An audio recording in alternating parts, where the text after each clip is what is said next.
What's good, YouTube? Hate Sleep Reacts. I'm back with another video. So look, I found a little thing to go on. Look, since I'm doing faces, I decided to get like a Bitmoji and just put that to my videos. But like, that's it. I don't edit videos or nothing, but I want to watch movies that don't feel real. There's a Just because it common look paradox interesting. throughout the internet centered around movies that provide an eerie, fever dream-like atmosphere. Typically, these films feature bizarre, vivid, or uncanny imagery, but in some cases, this feeling is simply a Well, the reason I want to watch this probably because I'll be trying to see all the different movies. What the Wild Things Are, Arthur and the Invisibles. Okay, this some good shit. to the era it was released in and the nostalgia that people attribute to it. So often, a movie that came out in the early 2000s will have a stronger effect on someone that grew up in that period. These movies don't always give off the same feeling to everyone who sees them, but there are a lot of examples where the notion is widely shared. While it might be an extremely niche category, today I want to dive into this phenomenon and look at what I could find for the most fever dream-esque films that don't feel real. One of the most popular instances of this is Where the Wild Things Are. The movie's I really read the book, but I ain't never read the movie. I mean, I read the book, but I ain't never watched the movie for it. So I need to watch Where the Wild Things Are. I remember watching this when I was young, reading the book when I was little. And to see this on here, it's just interesting. He's based on a children's book that was originally published in 1963 by Maurice Sendak. It involves messages of imagination and appreciating your home, but what stands out in the story are the illustrations of the wild things themselves. So let's read this. The wild things ruled their terrible worlds and garnished their terrible, whatever that say, and rolled their terrible eyes and showed their terrible claws. But Max stepped in his private broke and waved goodbye. Is this like a poem or like a book? Like I'm not understanding what it's meaning. They're these weird, monstrous, humanoid things that are scary enough even as simple drawings in a picture book. So when it was translated to a film in 2009, it only made the creatures that much more unsettling. Nigga, these like some fucking rodents down. Like a guinea pig. I don't know what this is. A horse with a. I don't know what this is. Or duck with a beak. The movie itself received solid reviews. It's understandable that the children watching it would feel confused. There's a particular scene where Carol, voiced by James Gandolfini, gets upset with the main character and starts yelling and pulling off arms. Bro, that would be some crazy, scary shit, bro. Just imagine you in a movie with these, bro. You see these things, bro. I'd be scared as hell. For whatever reason, it's super intense for something aimed at kids, and a lot of people remember this part for how much it scared them growing up. Yeah, that's some PTSD. That's not true. Look, I just went along with it because I knew you wanted it so much. But look how they sound, though. They'd be cool people. I'd be cool with them, bro. If I was a little boy. Don't say that. Oh, they fighting. No. You took my ball arm off. You lied? You're out of control! I'm not out of control. You were supposed to take care of us. You promised. I'll let you. To say the least, Where the Wild Things Are has a unique, dreamy feeling about it, and it makes sense that it impacted so many in the way it did. But Bro, I'm getting ass, bro. I don't know why I'm getting ads.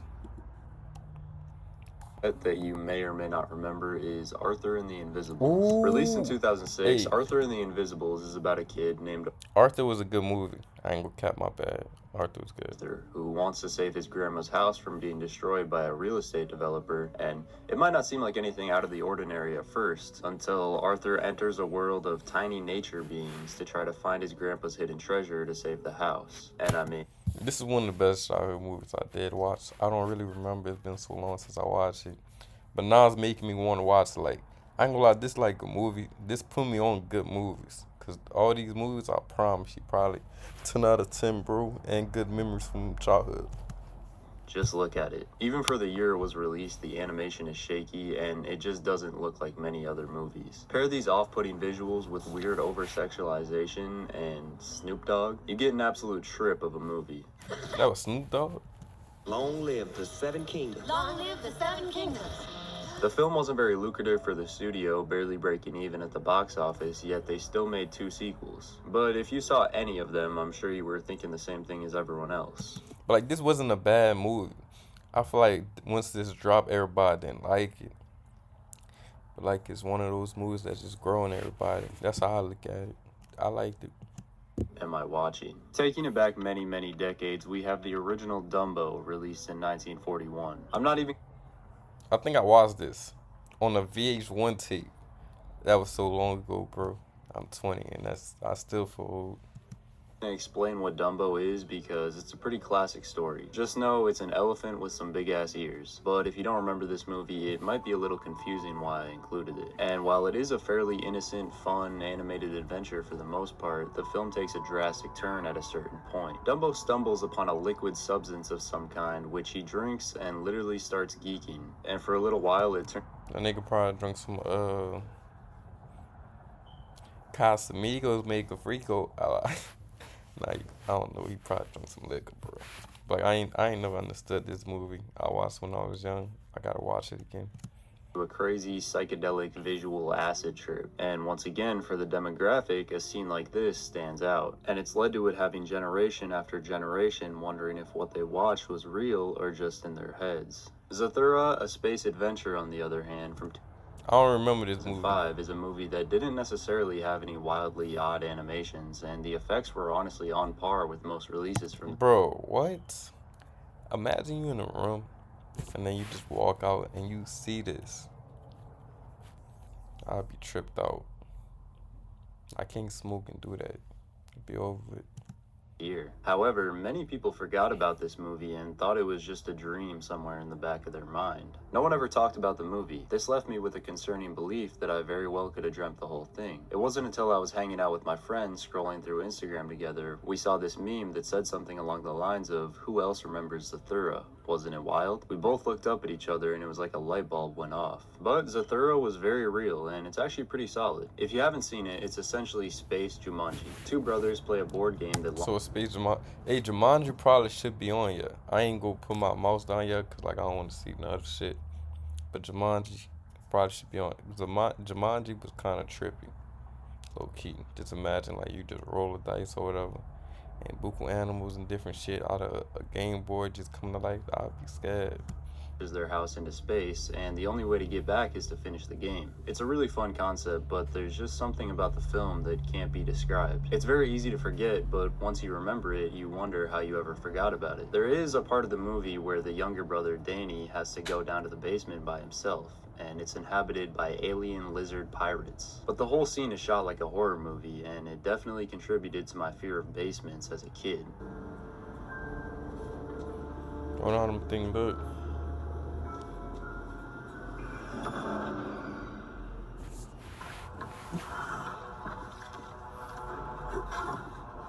Man, what the fuck? The next movie I want to look at though is James and the Giant Peach. Ooh, hey, this probably top 5. If y'all never watched James and the Giant Peach, bro, this shit is so good, bro. James and the Giant Peach. Down. Now that I think about it, bro, I miss these type of movies. Like, why don't people do these type of movies anymore? I don't be understanding, like, The same director I as like Nightmare Before Christmas, which you can absolutely tell, but this feels a lot more like a nightmare than that. It's a kid whose parents die brutally. An angry rhinoceros appeared. Oh, I forgot about that part. His poor mother and father. And one thing leads to another. He crawls through a very large peach through its peach hole, and he's just in a peach with an ensemble. Through his peach hole. Bro, I see a fucking cricket, a fucking centipede, and a Bug fucking creatures. worm, bro. I will spaz out, bro. Just imagine seeing these. Like, come on, peach bro. hole, and he's just in a peach with... These, bro. Like, just take a minute and look at these, bro. Just imagine seeing this shit. Just look at it. You walking in, your eyes closed, and you just walk, and you see these bitches. I would fucking scream. I would scream, bro. I would scream. Ensemble of freaky bug creatures. Since its release, there's been confusion around what the message of it actually is. This was a good as show. There's so much random stuff good to movie. interpret. Even as an adult, I have no idea if this is supposed to be a symbol for something or supposed to be an obstacle that he needs to overcome, like mentally. I think it was just or if random. it's just like, you know what, Throw in a robot shark, you know, why not? Yeah, that part was crazy. I ain't understand.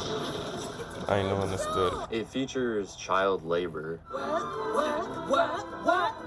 and it kind of just pushes this weird narrative that all adults Zom, I'm gonna go to Dollar Tree, get some more detergent and shit. your mom said she got some, right? Got one bottle. Alright, bet. Alright. are terrible and evil. James and the Giant Peach is based off a Roald Dahl book from 1961. I gotta read the book. I have to read the book. I feel like the book probably 10 times better than the movie. I gotta read the book.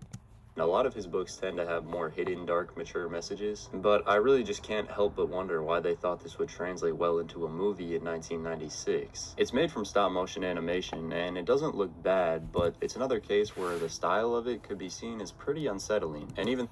I feel like they should start making more movies like this. Everything nowadays is more soft than, you know, good. I feel like why can't it be scary and stuff, you know? I don't know, this generation a little soft, but I ain't tripping. Live action scenes have some scary, weird stuff in them, like these two freaky old ladies, or this creepy dealer dude who's selling stuff to a kid. All of this contributes to it feeling like a dream, but a lot of people do like James and the Giant Peach and have some deep nostalgia for it. And I can see some of the charm, but overall it's just so odd. Yeah, this is good. This is good.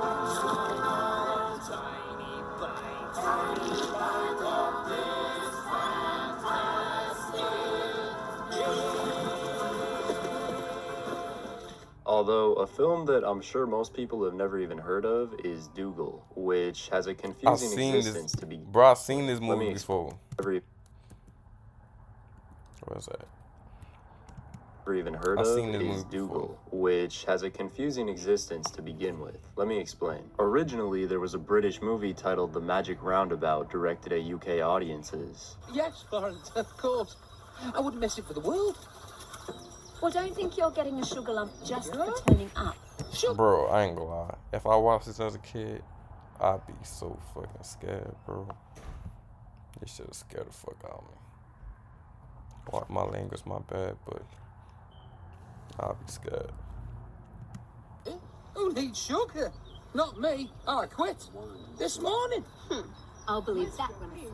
But for whatever reason, the film was redubbed for American audiences and was retitled Dougal, and let's just say it was not a good decision. Not only did it get terrible reviews, it had a budget of $20 million and only grossed $7 million at the box office. A budget of which 20? is why, for most, their memories of this film probably came from watching it on DVD or while it was just on TV at some point. And with there being two different versions, I'm sure that some remember both, which can make this already forgettable movie that much more of a convoluted memory. Because that seems to be the general consensus for Dougal. The whole thing just feels off. Whether it's the bad animation or the odd character design, if Dougal stuck with you, it was probably for the wrong reasons. Spiderwick Chronicles is a movie that I think intentionally creates... Bro, Spiderwick, this nigga, he unlocking everything. Spiderwick was so good. I like Spiderwick. That's when you have the hourglass and you trying to see the little trolls. Yeah. Where is he now? Don't he play Good Doctor? I forgot his name, but he plays Good Doctor, I believe. feelings. It was released in 2008, and there were many who grew up in that time period that watched the film and Hey, this kid is a very good actor. He an adult now, but he's a good ass actor. Cause to play somebody that got special needs on Good Doctor, I ain't gonna lie, he got it. forgot about it. It's a fantasy adventure movie with magic and mythical beings where the whole premise is centered around the separation of the mythical world and the real world. Again, a lot of the characters look pretty uncanny or just outright scary to people who saw it as a kid. But I think one of the main reasons it had this... And that Cracker, was it Cracker, the fat troll, he kept eating crackers and cookies? Something like that, I remember. But the end of the movie is crazy. dream effect across the board is that it has the vibe of other popular fantasy adventure stories from the time, like Harry Potter or Percy Jackson, but it never turned out to be a franchise or took off in any significant way. So at the end of the day, it was just pushed to the back. That's the Cracker, that's the Cracker. He used to flash out without a crack. Saltine Cracker. people's minds. They did try to reboot it as a series earlier this year, similar to Percy Jackson, but it wasn't received very well. Still though, most people look back pretty fondly on this one. For a movie like 9, however... Oh, that's what it's called? I missed this. This was a good movie. This movie's like the definition of depression and sad. 9, I actually gotta take that down. I gotta take 9 down. I have to watch this movie. If somebody know, I don't know how to watch it, but I need to watch this again. This was a good movie. Biggest contributions to its dreamlike atmosphere are the messages and subject matter at play. When a kid's film has extremely mature themes, it could easily lead to children watching it and feeling so confused by the concepts that it doesn't have much staying power and they forget about it entirely. I think that's the case for a lot of people who watch 9. I remember when I watched 9, I thought the world was going to end for some reason. I don't know if I'm tripping or not, but I did. To take place in an alternate post-apocalyptic version of World War II where machines are at war with humans. Watching it as an adult and looking at these symbols, for example, it doesn't take much to see what they were getting at. It absolutely has a unique art style, but it also just has some terrifying visuals. My personal experience with this movie as a kid was seeing it recommended to me and always thinking it looked too sad or dull for it to be something that grabbed my attention. That's what I'm saying. This movie is like the definition of depression. I probably saw bits and pieces of it, but I never actually processed the whole thing. And even for people who saw all of it as kids, the runtime only clocks in at 79 minutes. It does manage to say a lot in such a short time, and it's pretty damn good. Regardless, a combination of this short runtime, a very somber tone, and standout visual designs left a strange impact for many. Anyway, like I said, these movies impact people differently, so I'd be curious to hear other opinions as well as other... Well, I got a question.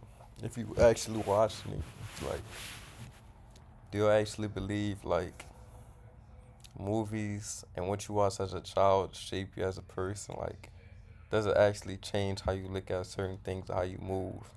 That's how I think, like, that's why I feel like when movies say, like, age 20 and up, it actually be meaning it's age 20 and up for some reason. Like, if you a certain age, like if you young, your brain is still developing to a point to where it's like everything you pick up you want to do or you gonna try, or like, I don't know how to explain it, but like kids are very fast learners and very easy learners, so it's really hard to watch what you give a kid, in my opinion. Like, it's crazy. Like, let me do research.